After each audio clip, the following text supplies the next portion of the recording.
नमस्कार, PS news पर आप सभी लोगों का स्वागत है। महाराष्ट्र में विशेषकर रत्नागिरी सिंधुदुर्ग में जो महाराष्ट्र का कोकण का एरिया है, कोकण क्षेत्र के अंतर्गत रत्नागिरी सिंधुदुर्ग में उद्धव सेना के सामने बाला साहब ठाकरे के योद्धा नारायण राणे मजबूत मोर्चा संभाले हुए खड़े हैं। खारी समुद्री हवा, पथरीली जमीन के लिए जाने वाला रत्नागिरी सिंधुदुर्ग में दूर दूर तक हापुस आम व काजू के सुगंध मिल जाते हैं। जो जिस प्रकार से हापुस आम की सुगंध और काजू देखने को मिलता है, इससे एहसास होता है कि कोकण के लोग मेहनती खूब होते हैं और वो अपनी मेहनत के दम पर इसे पथरीली जमीन को भी उपजाऊ बना दिए हैं। लेकिन पूरा ये रत्नागिरी सिंधुदुर्ग, पूरा कोंकण का जो ये क्षेत्र है, ये मनी ऑर्डर व्यवस्था पर चलता है। रत्नागिरी सिंधुदुर्ग का मुंबई से इतना गहरा नाता है कि यहाँ के परिवार का कोई ना कोई सदस्य मुंबई में रहता है और वो जो पैसे भेजता है उसी से इस क्षेत्र की अर्थव्यवस्था चलती है। और इसी का नतीजा था जब बाला साहब ठाकरे ने शिवसेना का गठन किया, तब रत्नागिरी सिंधुदुर्ग समेत पूरा कोंकण क्षेत्र शिवसेना का गढ़ बन गया, जो कभी अपनी समाजवादी पहचान के लिए जाने जाता था। मधु दंडवते जैसे समाजवादी नेता इसी क्षेत्र में अपनी राजनीतिक जमीन को तैयार किए। जब शिवसेना का गठन हुआ तो बाला साहब ठाकरे के व्यक्तित्व से प्रभावित होकर के 15 साल का एक युवा नारायण राणे शिव सैनिक बन गया। बाला साहब ठाकरे ने भी नारायण राणे को खूब दुलार किया और बाला साहब नारायण राणे को दुलार करते हुए राजनीतिक योद्धा के रूप में तैयार किया। लेकिन बाला साहब के बेटे उद्धव ठाकरे से नारायण राणे की पटरी नहीं बैठी, और जब पटरी नहीं बैठी तो नारायण राणे शिवसेना छोड़ करके कांग्रेस पार्टी में चले गए और कांग्रेस से फिर भारतीय जनता पार्टी में आ गए। इससे पहले वो भारतीय जनता पार्टी में आने से पहले उन्होंने अपना एक राजनीतिक दल भी बनाया था, महाराष्ट्र स्वाभिमान पक्ष, जिसको पहले भारतीय जनता पार्टी के साथ गठबंधन किया महाराष्ट्र स्वाभिमान पक्ष, और उसके बाद फिर भारतीय जनता पार्टी में अपनी विलय करवा ली। 2024 के लोकसभा चुनाव में यही नारायण राणे रत्नागिरी सिंधुदुर्ग में उद्धव ठाकरे के सामने सीना तान कर खड़ा है। शिवसेना रत्नागिरी सिंधुदुर्ग से शिवसेना यूबीटी ने विनायक राउत को चुनाव मैदान में उतारा है।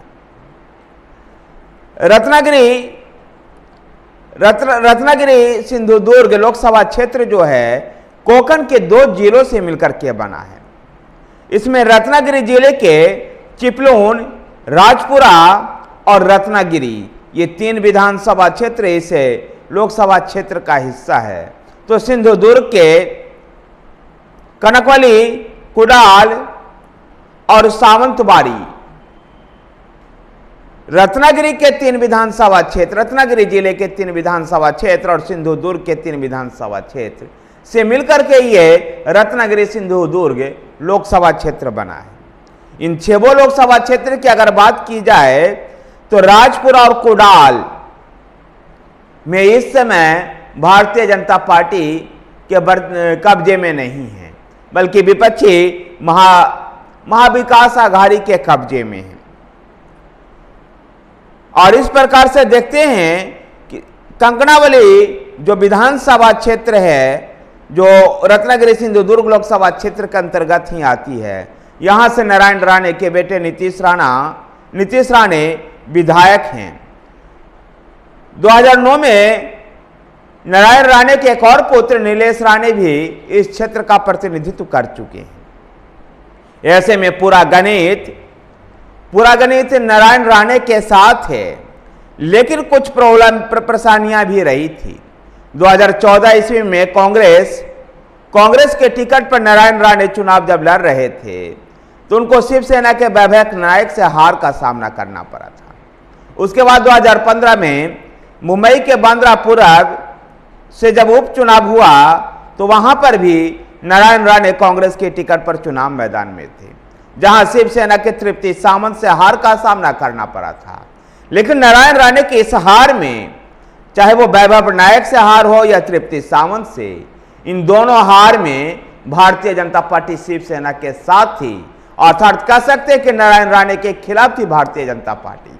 लेकिन अब महाराष्ट्र राज्य की राजनीतिक समीकरण बदल चुके हैं और नारायण राणे अब भारतीय जनता पार्टी के साथ हैं, जबकि शिवसेना एनसीपी और कांग्रेस के साथ हैं। तो गणित इस प्रकार से नारायण राणे के पक्ष में बैठता है। नारायण राणे विकास के एजेंडे को उन्होंने सेट किया। जब अपना महाराष्ट्र स्वाभिमान पक्ष को भारतीय जनता पार्टी के साथ गठबंधन करवाया था तो भारतीय जनता पार्टी ने नारायण राणे को राज्यसभा भेजा था। न केवल राज्यसभा भेजा बल्कि मोदी मंत्रिमंडल में केंद्रीय कैबिनेट मंत्री में भी उनको जगह मिली। नारायण राणे कैबिनेट मंत्री के रूप में जिस प्रकार से पर्यटकों से घिरा हुआ, पर्यटक राज्य से घिरा हुआ ये जो लोकसभा क्षेत्र है, यहां पर अपने विकास कार्यक्रमों को गिनाते हैं। तो वहीं पर दो अंतर्राष्ट्रीय स्तर के जो संस्थान का निर्माण होना था उसको लेकर वो उद्धव ठाकरे को घेरते भी हैं। जयपुर परमाणु ऊर्जा प्रकल्प और नानार सुपर रिफाइनरी परियोजना जो इस कोंकण सिंधु दुर्ग क्षेत्र के अंतर्गत आनी थी, जिसमें विलंब हुआ, इसको लेकर के भी हुई नारायण राणे उद्धव ठाकरे पर निशाना साधते हैं। नारायण राणे ये सवाल भी पूछते हैं कि आखिर बाला साहब ठाकरे की बनाई गई शिवसेना में मेरे बाद पहले राज ठाकरे, उसके बाद फिर एकनाथ शिंदे अब अलग हो गए, आखिर कारण क्या है?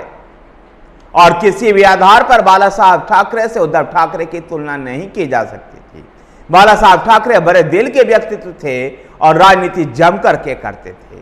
लेकिन इस समय शिवसेना जो यूवीटी है, उद्धव ठाकरे वाली जो शिवसेना है, ये अपने विचारधारा के विपरीत जाकर के राजनीतिक फायदे के लिए गठबंधन की है। अब देखना दिलचस्प है कि रत्नागिरी सिंधु दुर्ग में उद्धव